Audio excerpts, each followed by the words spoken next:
Ltd, and today is all about snow cones. Here in Barbados, it's summer all year round, so when attending outside events, it could get pretty hot. So we always turn to snow cones for relief.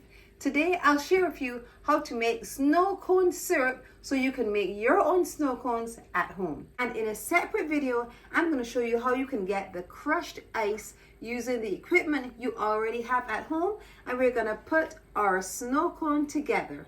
So now, let's go over the ingredients. We have 1 cup of brown sugar. You can use white sugar if you have that.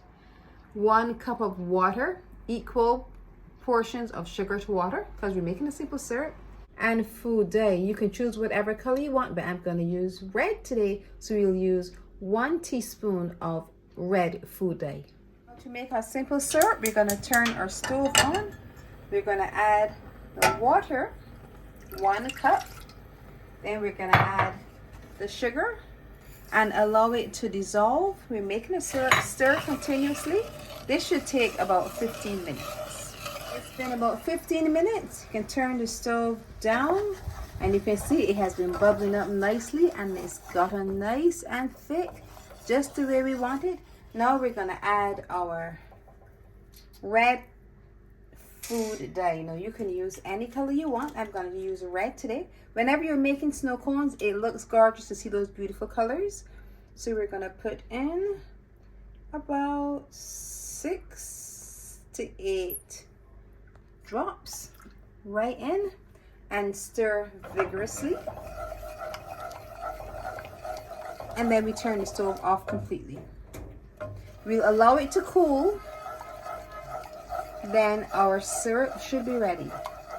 Be sure it is as bright as I wanted it to be. I'm going to add a couple more drops of red food dye.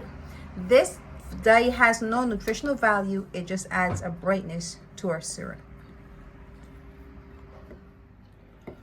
Our syrup is done. Just look at it, beautiful and thick.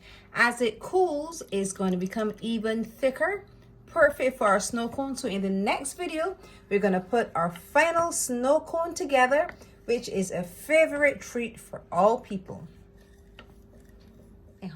Snow cone syrup. Now you need to try it. If you have enjoyed this recipe, I want you to look over here, see some of my other recipes, and once you've watched them all, just click the button below, subscribe, and hit the notification bell so you're notified every time I post a video. And remember to leave me a comment. I love hearing from you.